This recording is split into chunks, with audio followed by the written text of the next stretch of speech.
Meus queridos netinhos, se eu fecho os olhos agora, consigo me ver novamente. Uma criança de olhos curiosos e um coração que pulsava com a sede de entender o mundo ao meu redor. Eu morava aqui em São João da Boa Vista, em uma cocinha simples, mas cheia de vida, rodeada pelo carinho da minha família. Naquela época, tudo era uma descoberta. O cheiro da terra molhada, depois da chuva, o sabor da jabuticaba, colhida direto do pé, o som das histórias que minha avó contava na varanda ao cair da noite. Eu era uma menina como tantas outras, com brincadeiras no quintal e sonhos que voavam alto como os balões de São João. Mas, mesmo na minha tenra idade, algo dentro de mim sussurrava que havia uma diferença, uma sensação sutil, quase imperceptível para os outros, mas constante para mim. Eu era uma criança cheia de perguntas.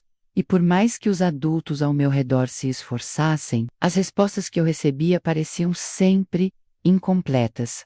Lembro-me de quando começava a prestar atenção nas conversas de gente grande, nos comentários das tias e dos vizinhos. Eles falavam sobre o meu pai, que me criava com tanto amor e dedicação, e sobre a minha mãe, que era a luz da nossa casa. Falavam sobre as famílias, sobre as origens de cada um, sobre de onde viemos e para onde vamos. Mas, quando o assunto chegava em mim, ou no início da nossa família, havia sempre um silêncio sutil, uma mudança de assunto, um olhar rápido entre minha mãe e minha avó. Aquilo me intrigava, porque certas perguntas sobre o meu nascimento, ou sobre a minha origem, pareciam ser evitadas. Minha avó, que era a pessoa mais doce e paciente que eu conheci, tentava preencher essas lacunas com histórias de fadas e lendas do interior. Eu adorava ouvi-la, mas a curiosidade sobre a minha própria história, sobre a minha própria raiz, não diminuía. Eu me via no espelho. Embora percebesse as semelhanças com minha mãe e meu pai, algo me dizia que havia um pedacinho de mim que não se encaixava perfeitamente, uma parte de mim que parecia estar faltando. Eu observava outras crianças na escola, comparava minhas histórias de família com as delas. Elas falavam dos avós maternos e paternos, de tios e primos, de todos os lados. Quando eu perguntava sobre os meus outros avós, os de linhagem mais distante, as respostas eram vagas, genéricas. Eles moravam longe, eles já se foram, há muito tempo. São da família do seu pai. Eram frases que encerravam o assunto, mas que não aplacavam a minha curiosidade. O mundo ao meu redor parecia um livro com algumas páginas arrancadas. Eu tentava juntar os pedaços, criar uma narrativa completa na minha mente. Mas era como tentar montar um quebra-cabeça com peças faltando. Essa sensação de respostas incompletas me acompanhou por toda a infância, tornando-se uma parte silenciosa da minha identidade. Eu não entendia o porquê daquele vazio, mas ele estava lá, um pequeno buraco, que eu, mesmo sem saber, tentava preencher.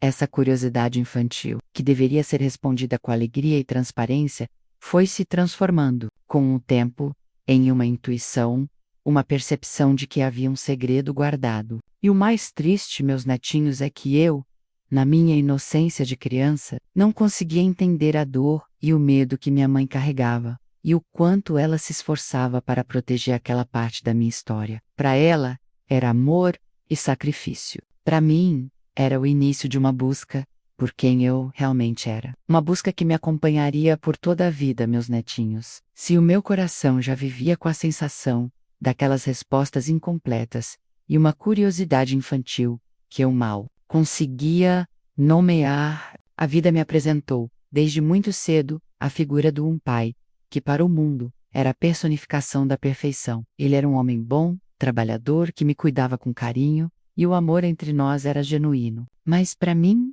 aquele amor, por mais real que fosse, veio acompanhado de uma construção cuidadosa para o mundo, uma imagem que eu, na minha inocência de criança, não conseguia desvendar por completo.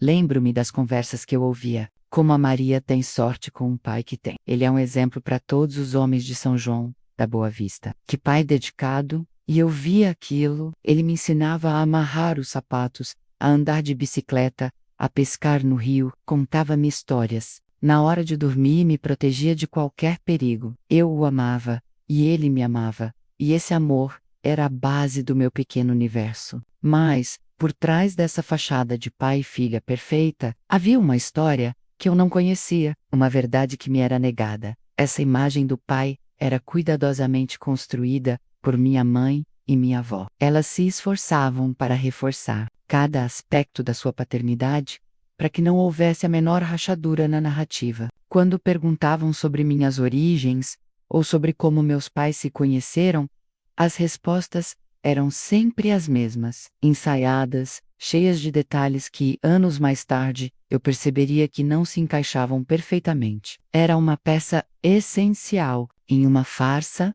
e eu era a personagem principal, alheia ao roteiro que me havia sido imposto. Cresci ouvindo histórias sobre a vida dele antes de mim, suas aventuras, seu trabalho duro, mas havia sempre uma lacuna, um período não muito bem explicado, um silêncio que pairava sobre os anos que antecederam seu casamento com minha mãe. Eu não entendia por que algumas perguntas sobre o passado dele, ou sobre o passado da minha própria mãe, pareciam ser evitadas ou respondidas de forma evasiva. Minha curiosidade infantil batia em um muro de respostas incompletas. Essa construção cuidadosa da figura paterna me dava segurança, sim.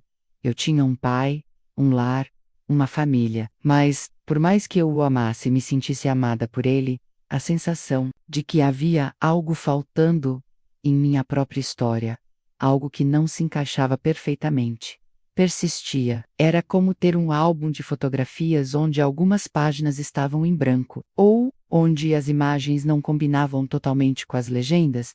Eram pistas ocultas que eu, na minha inocência, não conseguia decifrar. O amor por ele era real, profundo, e eu me sentia protegida. Mas a ausência de uma parte da minha história, o mistério por trás da minha própria identidade, já começava a moldar quem eu seria. Eu vivia em um mundo de respostas incompletas, e uma imagem de pai construída para o mundo, sem saber que o segredo mais profundo estava guardado ali, no meu próprio berço. Meus netinhos, se a imagem do pai era tão cuidadosamente construída para o mundo, e se as respostas incompletas já me deixavam com uma pulga atrás da orelha, foi quando comecei a prestar mais atenção nas semelhanças que a verdadeira confusão se instalou. Conforme eu crescia aqui em São João da Boa Vista, meu corpo e meu rosto iam ganhando formas, e eu me via no espelho. Eu via a minha mãe em mim, o meu pai também, mas havia algo que não se encaixava perfeitamente. Era como ter um espelho que não refletia tudo. Lembro-me de quando comecei a notar que o meu cabelo, por exemplo, tinha uma textura diferente da de meus pais. O deles era mais ondulado, o meu, mais liso e fino. Ou o formato dos meus olhos que, por mais que se parecessem um pouco com os da minha mãe, tinham um corte que me intrigava. Eram pequenos detalhes, sutilezas, que talvez ninguém mais notasse, mas que para mim, na minha busca silenciosa, eram como pistas ocultas que despertavam dúvidas. As pessoas, claro, faziam comentários inocentes. Nossa, como você se parece com sua mãe, ou você tem o mesmo sorriso do seu pai. Eu sorria e agradecia, mas por dentro, uma vozinha me dizia: sim, mas e o resto? Eu procurava por traços em tios e avós, tentando encontrar uma explicação para aquelas diferenças. Era como se eu estivesse montando um quebra-cabeça, e algumas peças simplesmente não se encaixavam nas imagens que eu tinha. Eu via meus primos, meus amigos, e as semelhanças entre eles e seus pais eram tão óbvias, tão completas, e comigo havia sempre um quase lá. Eu conseguia ver a minha mãe em mim, sim, e o meu pai também, mas havia um pedaço que parecia vir de outro lugar. Isso não me fazia amar menos meus pais de forma alguma, mas me fazia questionar a minha própria identidade. De onde vinha essa parte de mim? Quem eu era, de verdade, se não era a soma exata dos meus pais? Essa sensação de incompletude de um espelho que não refletia tudo me acompanhava em silêncio. Eu não ousava perguntar diretamente, pois sentia que o assunto era delicado, um território proibido. Minha mãe, com seu olhar sempre um pouco apreensivo quando o assunto era família e passado, me dava a entender que certas portas não deveriam ser abertas. As dúvidas se acumulavam, tornando-se um peso invisível. E eu me sentia como uma árvore com uma raiz cortada, buscando no solo o que não estava ali. Essa busca por uma imagem completa de mim mesma, por uma explicação para aquelas semelhanças inesperadas. Foi o que me impulsionou a uma busca interior que duraria a vida toda. Eu queria preencher aquele vazio, entender a origem de cada traço, do cada jeito, para finalmente me sentir inteira, meus netinhos. Se as semelhanças inesperadas já me faziam duvidar do que o espelho me mostrava, a verdade é que havia uma outra coisa, um vazio silencioso, que me acompanhava desde que me entende por gente. Era uma ausência que gritava, mesmo sem que ninguém dissesse uma palavra. Falava-se muito da família da minha mãe, dos meus tios, dos meus avós maternos que moravam aqui perto em São João da Boa Vista. Falava-se também da família do meu pai, a família que me acolheu com tanto carinho. Mas havia uma parte da minha árvore genealógica que parecia em branco. Quando eu era criança, essa ausência se manifestava em pequenas coisas. Nas festas de família, por exemplo, sempre havia muitos parentes, mas eu notava que algumas linhagens eram mais comentadas do que outras. Perguntavam sobre a avó da minha mãe, sobre os primos do meu pai, mas nunca sobre o outro lado da minha origem. Era como se aquela parte simplesmente não existisse, ou fosse um território proibido. Eu via meus amigos e colegas da escola desenhando suas árvores genealógicas para trabalhos. Eles preenchiam os galhos com nomes, fotos, histórias de bisavós e tios-avós de todos os lados. Quando chegava a minha vez, as informações sobre uma das metades da minha árvore eram sempre vagas, genéricas ou simplesmente inexistentes. Minha mãe, com um sorriso rápido e um olhar um pouco ansioso, diria algo como: essa parte da família morava longe, em outro estado, e a gente não tem muito contato, querida. Ou, eles se foram quando você era muito pequena, não há muito o que contar. As frases eram educadas, mas a mensagem era clara. Não insista, aquilo não aplacava minha curiosidade. Pelo contrário, só a aumentava. Se essa parte da minha família morava longe ou já tinha ido embora, por que não havia fotos? Por que não se contavam histórias engraçadas ou marcantes sobre eles, como se contava sobre os outros? Por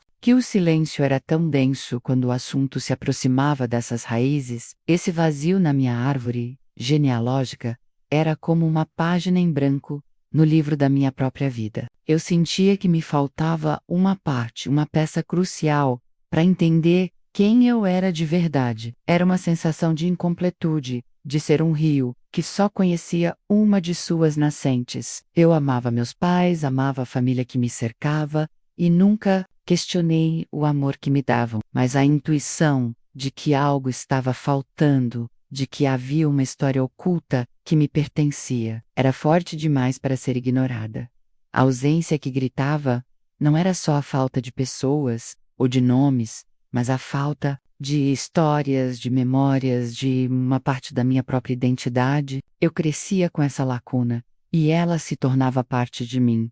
Um mistério que eu, na minha inocência e depois na minha curiosidade de jovem, não ousava desvendar abertamente. O medo de causar dor, de quebrar a aparente paz que reinava em casa, me mantinha em um silêncio amedrontado, mas o desejo de preencher aquele vazio, de conhecer todas as minhas raízes, só crescia com o tempo, meus netinhos. Se a ausência que gritava em minha árvore genealógica e as respostas incompletas já me deixavam com um vazio no peito, essa sensação de incompletude me impulsionou a uma busca interior. Eu me perguntava, nos momentos de solidão, quando os sussurros da comunidade de São João da Boa Vista se acalmavam e o silêncio da noite chegava: quem sou eu de verdade? Não era uma pergunta que eu verbalizava para os outros, pois sentia que era algo delicado, um território proibido, mas ela ecoava na minha mente, cada vez mais forte, conforme eu crescia. Eu me olhava no espelho e via as feições de minha mãe, a bondade no olhar do meu pai, mas sabia que havia um pedaço de mim que não se encaixava perfeitamente, uma parte da minha identidade que eu não conseguia alcançar. Essa busca me levava a observar o mundo com outros olhos. Eu prestava atenção nas conversas de família, tentando pescar qualquer migalha de informação que pudesse preencher aquela lacuna. Lembro-me de quando meus primos falavam sobre seus avós distantes, ou sobre histórias de antepassados que vinham de outras cidades. Eu ouvia com atenção, imaginando se eu também teria uma história assim, um lugar de origem que me definisse, além do que eu conhecia. A leitura, que sempre foi um refúgio para mim, ganhou um novo propósito. Eu não li apenas por lazer, mas em busca de algo que me ajudasse a entender a complexidade da vida, dos segredos, das identidades. Em cada personagem que descobria, eu procurava um reflexo, uma pista que me levasse a compreender o meu próprio mistério. Era como se eu estivesse em uma jornada sem mapa, procurando por algo que eu nem sabia exatamente o que era. Sensação de ser um espelho que não refletia tudo era constante. Eu sentia que me faltava uma raiz, um elo crucial com uma parte da minha própria história. E essa falta, meus queridos, não era apenas intelectual, era emocional. Por mais amor que eu recebesse, por mais completa que parecesse minha vida aos olhos dos outros, havia um vazio que só a verdade sobre minhas origens poderia preencher. Eu comecei a perceber que, por mais que eu amasse meus pais e minha família, aquela imagem do pai, tão cuidadosamente construída para o mundo, era uma fachada que me impedia de me conhecer por completo. Eu queria saber de onde vinham meus traços que não se encaixavam, de onde vinham meus jeitos, multitalentos. Queria entender por que meu corpo se desenvolvia de um jeito particular, por que minha alma se inclinava para certas coisas. Essa busca interior era solitária. Eu não podia compartilhá-la com ninguém, pois o segredo era perigoso demais para ser revelado. Minha mãe, com seu olhar apreensivo, sempre me lembrava, sem palavras, que certas perguntas eram proibidas. E assim, eu seguia em frente com essa questão fundamental ecoando em meu coração. Quem sou eu de verdade? Uma pergunta que me acompanharia por décadas, definindo grande parte da minha jornada de vida. Meus netinhos, se a minha busca interior por quem sou eu de verdade já era constante, ela se intensificava ainda mais quando me deparava com a história oficial da minha família. Por mais que meus pais se esforçassem para me dar um lar amoroso e uma narrativa coesa sobre nossas origens aqui em São João da Boa Vista, eu sentia um desconforto sutil. Era como se a história que me contavam tivesse lacunas e contradições, pequenos buracos e incoerências, que me faziam sentir que algo não se encaixava. Lembro-me de quando, em conversas descontraídas de família, surgiam anedotas sobre a juventude dos meus pais, sobre como se conheceram, sobre o início do casamento. Eles contavam as histórias com carinho, mas eu notava que alguns períodos eram sempre passados por alto, ou que certos detalhes eram vagos demais. Se eu, na minha curiosidade, tentava aprofundar uma pergunta sobre esses períodos, a conversa mudava rapidamente, ou eu recebia uma resposta evasiva, um sorriso tenso da minha mãe, que me dizia para não insistir. Por exemplo, quando se falava do tempo antes do meu nascimento, havia uma espécie de nevoeiro. Sabia-se que minha mãe havia trabalhado na fazenda por um período, e que meu pai havia vindo de outro lugar. Mas a linha do tempo, a sequência exata dos eventos, sempre parecia um pouco confusa. As histórias eram contadas em fragmentos, como se houvesse partes que foram cuidadosamente removidas do roteiro. Essas lacunas na narrativa familiar eram uma fonte de constante inquietação para mim. Eu tentava preenchê-las com a minha imaginação, mas a sensação de que havia algo fundamental faltando era persistente. As contradições também me intrigavam. Algumas vezes eu ouvia um parente mais velho fazer um comentário que, para mim, parecia contradizer a história oficial. Eram pequenas frases, olhares trocados, que passavam despercebidos pela maioria, mas que para mim eram como alertas, sinais de que a verdade era mais complexa do que a versão que me havia sido apresentada. Eu via outros amigos e suas famílias, e as histórias deles pareciam tão completas, tão fluidas. Não havia silêncios incômodos ou mudanças abruptas de assunto. Isso só aumentava o meu desconforto e a minha certeza de que havia um segredo no meu passado. Eu amava meus pais, e nunca duvidei do amor que me davam. Mas a sensação de não conhecer a minha própria história por completo, de ter uma identidade com bases frágeis, era um peso que eu carregava.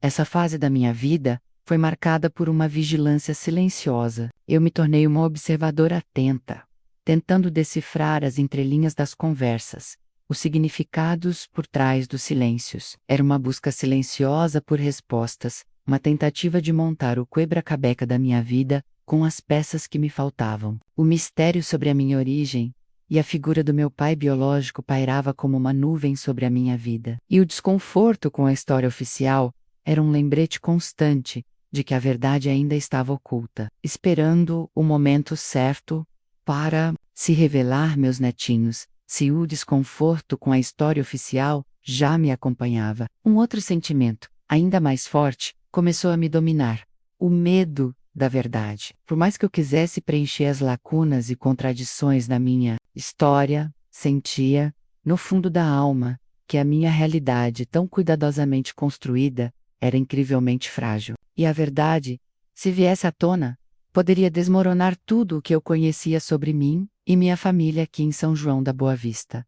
Esse medo não era um pavor infantil, mas uma apreensão madura, nascida da minha observação e intuição. Eu via o esforço dos meus pais para manterem a história perfeita, a energia que gastavam para desviar de certas perguntas ou para criar narrativas convincentes. Percebia o olhar rápido que minha mãe e minha avó trocavam quando o assunto se aproximava demais do meu nascimento ou do período que o antecedeu. Era como se eu tivesse em uma casa construída sobre a areia, e a verdade fosse uma onda gigante que ameaçava levá-la embora. A fragilidade dessa realidade construída me assombrava. Eu tinha um pai amoroso, uma mãe dedicada, uma família que me cercava de carinho, mas sabia que tudo isso, de certa forma, dependia da mentira que me envolvia desde o berço. Como meu pai reagiria se soubesse que não era o pai biológico? E a minha mãe, que havia se sacrificado tanto para me proteger do escândalo, como ela se sentiria se o segredo fosse revelado? O pensamento de causar dor a essas pessoas que eu amava, de destruir a paz que, embora superficial, tínhamos construído, me paralisava. Minha própria identidade, que eu tanto buscava compreender, parecia estar atrelada àquela farsa. Se a verdade viesse à tona, como seria? Minhas raízes mudariam. Minha história mudaria. Seria eu capaz de me reconhecer no espelho depois de uma revelação tão impactante? Essa incerteza me causava uma angústia profunda. A busca interior que eu havia empreendido se deparava com um muro de medo. Eu queria conhecer minhas raízes, desvendar o mistério do pai biológico, mas o preço parecia alto demais. Preferia viver na ignorância, na mentira confortável, a arriscar a dor e o caos que a verdade poderia trazer. Era uma escolha dolorosa, uma batalha constante entre o desejo de autoconhecimento e a necessidade de preservar a harmonia da minha família. Eu me tornei ainda mais vigilante, mais cuidadosa. As pistas ocultas que eu notava em mim, as semelhanças inesperadas com o pai biológico, que antes apenas despertavam dúvidas, agora me aterrorizavam. Eu as escondia ainda mais, temendo que alguém mais as percebesse e fizesse as perguntas certas. As pequenas perguntas que meu filho fazia ocasionalmente se tornaram minas terrestres em minha mente. A vida ságuea, mas eu a vivia com um peso no peito, com o fardo da vigilância e o cansaço da alma. O medo da verdade era um companheiro constante, uma sombra que me acompanhava em cada passo, lembrando-me da fragilidade da minha realidade construída e do quão alto era o preço da minha paz aparente. Eu sabia que, um dia, essa verdade poderia vir à tona, mas eu tentava adiar esse dia o máximo possível, protegendo meu segredo com unhas e dentes.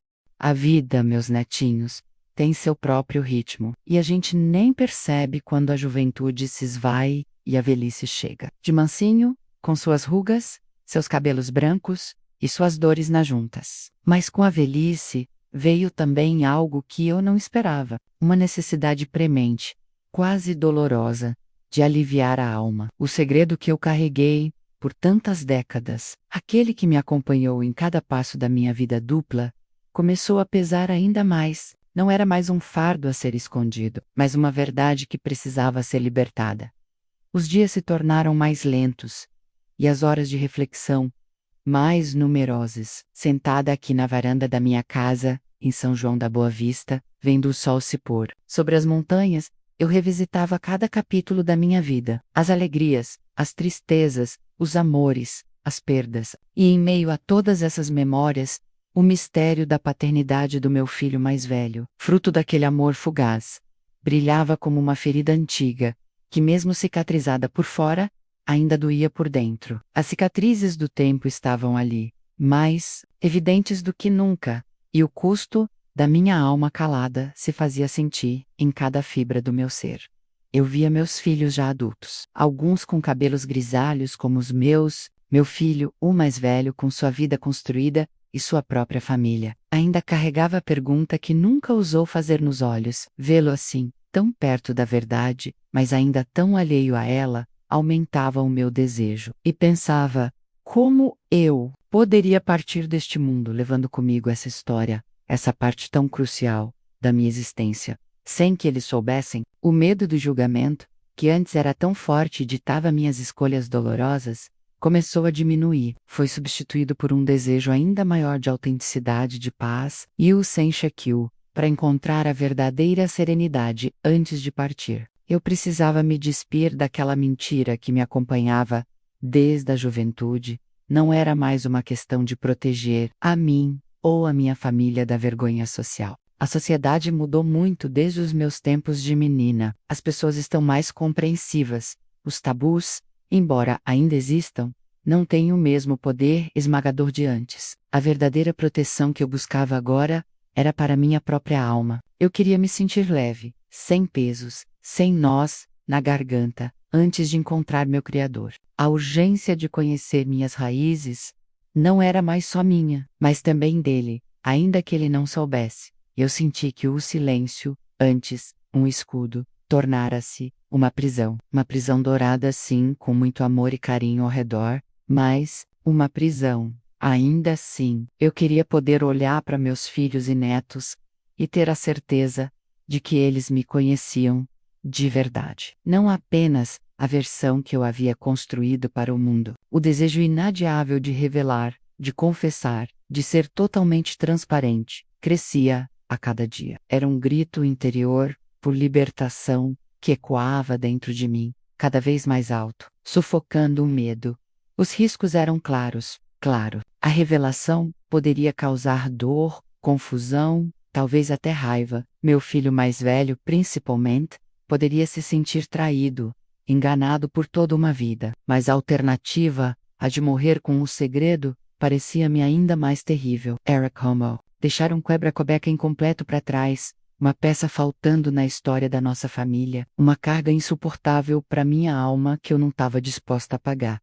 Passei a rezar mais, a pedir orientação, pedi a Deus a coragem para dar esse passo, para encontrar as palavras certas, o momento certo. Eu sabia que a verdade, por mais dura que fosse, era um caminho para a cura, não só para mim, mas quem sabe para todos os envolvidos. O alívio que eu imaginava sentir ao finalmente falar era uma força motriz, um sopro de esperança nos meus últimos anos. E assim, meus queridos, a vovó aqui, já com os cabelos brancos e a pele marcada pelo tempo, começou a amadurecer a ideia de que o adeus não seria completo sem a verdade. Não era mais uma questão de esconder, mas do revelar, de desfazer os nós que o tempo havia apertado. A velhice me trouxe a sabedoria de que a vida é finita e que certas coisas não podem ser levadas para o túmulo. E o maior desejo do meu coração antes do perte era ter a alma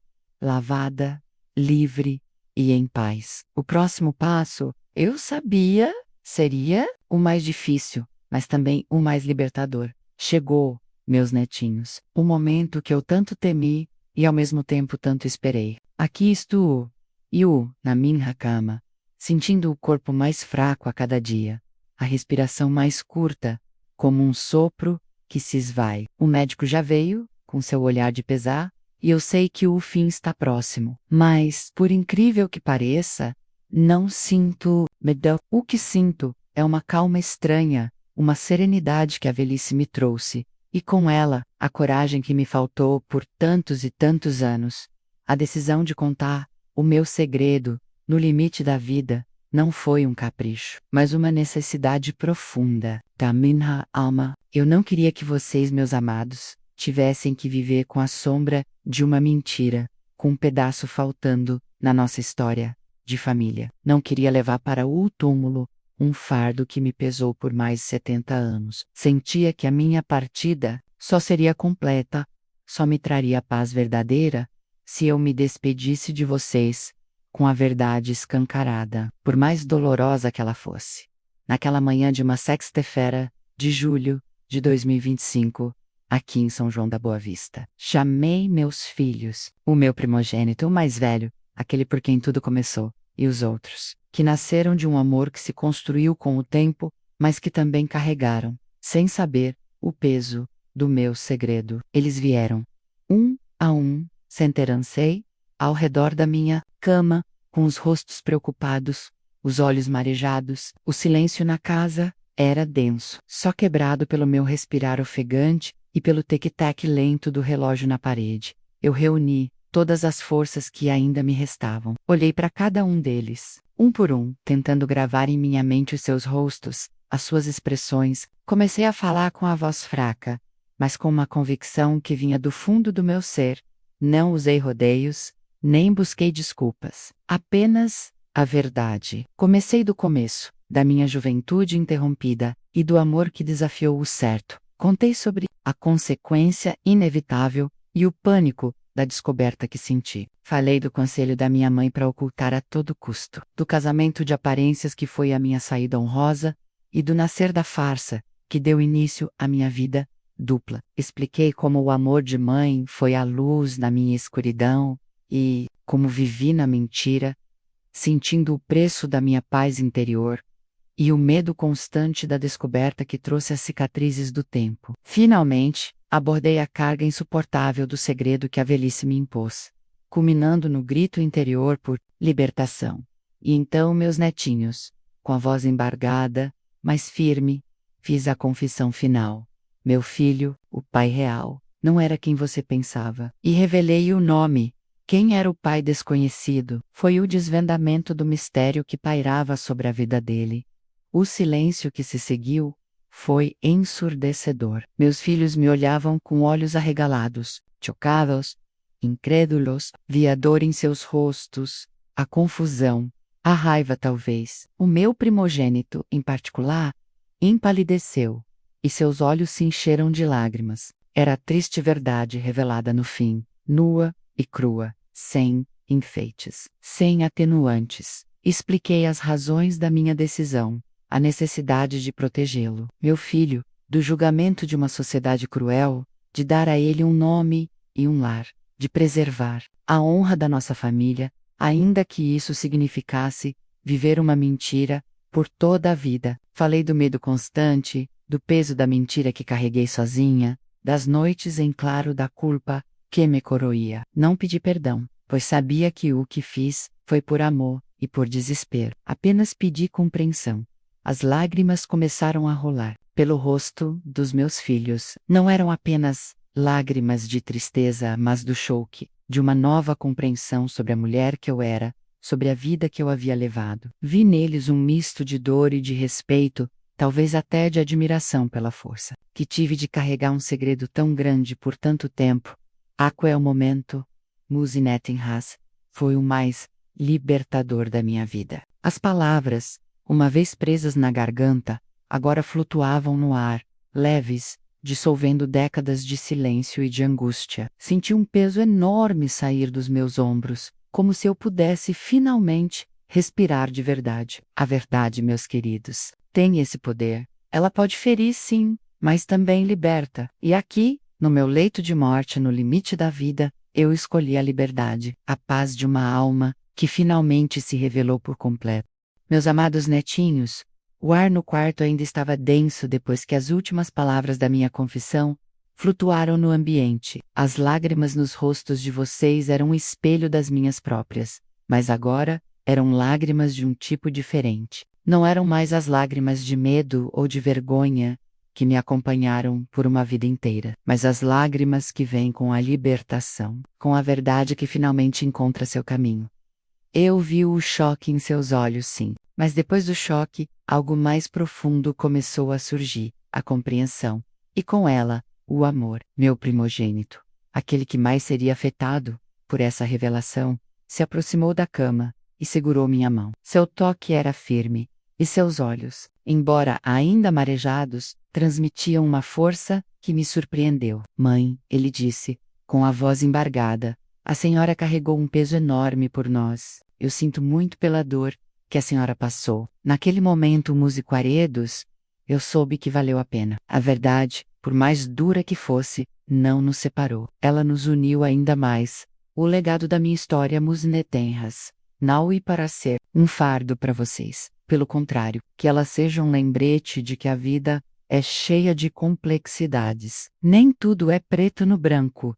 Nem todas as escolhas são fáceis. Às vezes as circunstâncias nos empurram para caminhos que jamais imaginamos. E temos que fazer o que é preciso para proteger aqueles que amamos. A minha história é um testamento da força do amor materno. Um amor que me levou a sacrificar minha própria paz, em nome da segurança e do futuro do meu filho. Eu não me arrependo das minhas escolhas, pois elas me permitiram criá-los, vê-los, crescer e formar suas próprias famílias aqui em São João da Boa Vista.